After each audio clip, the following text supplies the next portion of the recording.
Good. Oscar landed just as many, but the judges are likely to be impressed by the degree to which Gonzalez was the aggressor in that frame. Yeah, De La Hoya is going to have to establish more than the left jab to keep this guy off of him.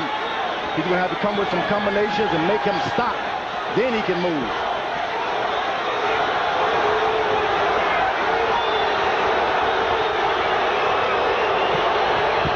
Part of the crowd beginning to boo as it appears De La Hoya is coasting and sitting on his lead.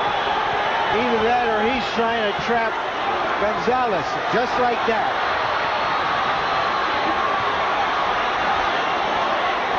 That's why I said it's dangerous to follow a puncher, because anything he hits you with can drop you.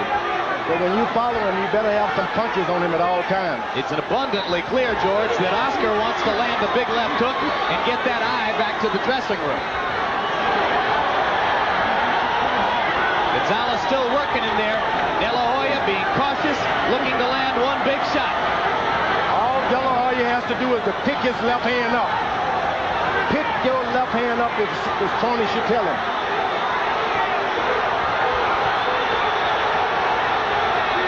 Because nothing happens with the left hook.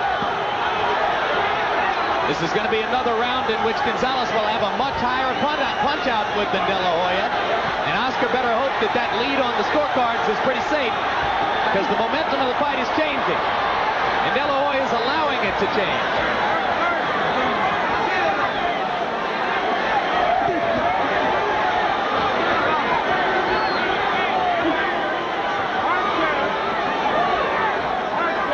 Or maybe he's trying to impress Willie Pep, who once won a round without throwing a punch, right? Correct. But this is a fight you're going to have to throw a punch to win. Yeah. Not only throw a punch, but you're going to have to keep this guy off of you. He has a devastating right hand, Gonzalez does. You want to be careful not to play too cozy with the scorecards anywhere in the world, but a lot of people would say particularly here. Why do we think that De La Hoya is doing this? De La Hoya is having some difficulty out of that left eye, and he's tired. He's sprinted with some hard shots. He's not been able to knock this guy down, and he's trying to save himself for the last round. So even though he was landing that jackhammer jab almost at will through most of the fight and winning the fight with it, suddenly he stops throwing it and starts to do this.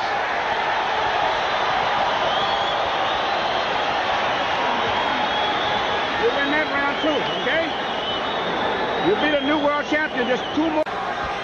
Harold Letterman, how do you have it through 10 rounds? Larry, 97-92, 7 rounds to 3, Oscar De La Hoya. What I'm saying is that Miguel Gonzalez would either need sensational rounds or a knockout to win this fight, because De La Hoya is 5 points ahead, including the point that Mills Lane took off in the 7th round for rabbit punching. We're on the same page here, Harold. I don't know where I've gone wrong. De La Hoya's face is swelling so rapidly, George, that you wonder if maybe there's a broken bone in there. Yeah, you wonder about that, but I said earlier that if you use a stiff left jab, you can't use your legs, you just get tired. You got to take a choice, one or the other. I just think, Jim, we're unused to seeing him marked up. I just think he's got a swollen cheekbone. I wouldn't think he has anything broken in there. Well, he's much more swollen now than is Gonzalez, and it's all happened within the last 2 or 3 rounds. Well, you're right there. He's often talked about not wanting to walk around with cuts and bruises like a real fighter. Tonight, he looks like a real fighter. And he'll look like that for a few weeks. And his jab is getting awful slow. Oscar hasn't the confidence now to step in, because he's figuring his guy might count him with a right hand. But you got to keep it up. This isn't a pretty game. Don't try to look pretty. All right, I hear what you're saying, George, and I think you might have put your finger on it, that he doesn't want to get hit by that right hand on the cheekbone, and that's why he's not throwing as many lefts as he was before. Not throwing as many of anything. And interestingly, Emmanuel Stewart elected to tell his fighter, Miguel Gonzalez, between rounds, that he was winning the fight. I'm not sure that I would have done that. Get off that mat, come on. It's not an easy thing for a fighter who's never been hurt in the ring or marked up for it to happen. You got to make up your mind that, hey, this is the business I'm in, and let's go.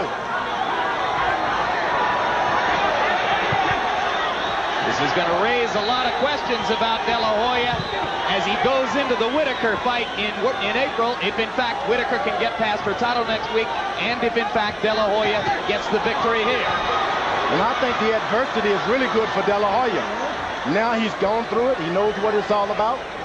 And he's doing a good job with it. Why is Gonzalez throwing so few punches in this round, George? Oscar De La Hoya, even when he touches you a little bit, he has hands like there are bricks in there. It hurts. You go and miss him, and he makes you pay.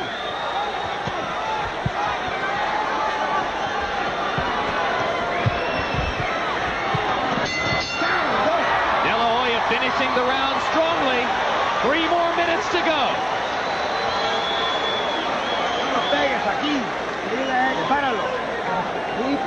Don't worry about anything. Everything is perfect.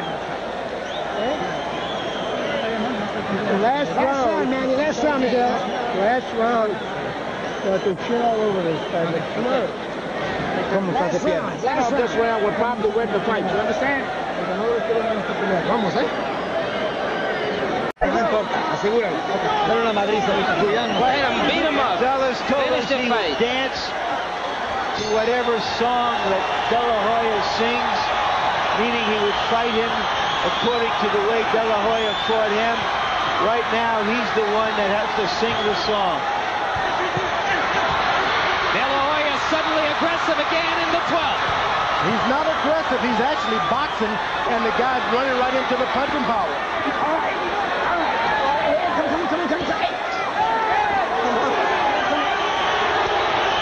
Three judges seated at ringside. One from Bangkok, Thailand, one from London, England, one from London, Belgium. WBC judges.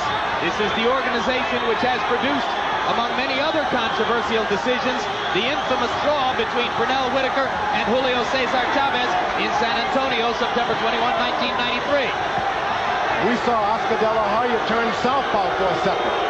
He said he would do it against Chavez, and now he's doing it tonight. Much of the crowd booing De La Hoya now as they perceive that he's trying to run away from Gonzalez and protect himself. Time.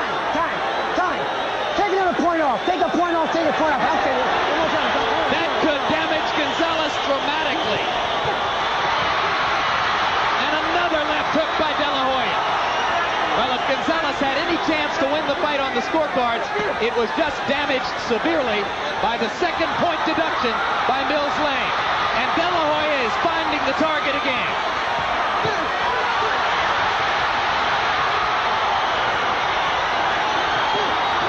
He looks like a fighter in every way now.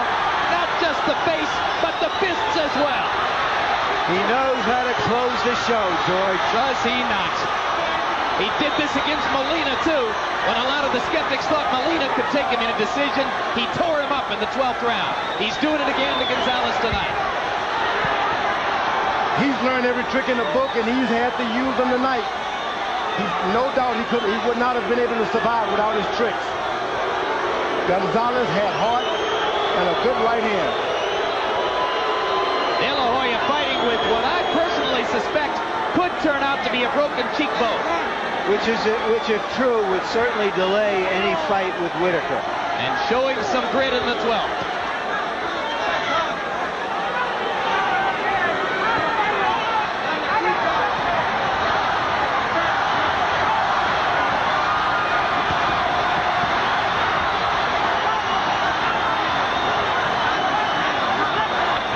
Gonzalez appears to have accepted his fate. He wants to finish the fight. He doesn't want to leave himself open to be stopped. Here comes the 10-second signal. Here comes another De La Hoya rally as he attempts to finish the fight with a big show. Will he throw one more left hook? All he needs is one good combination.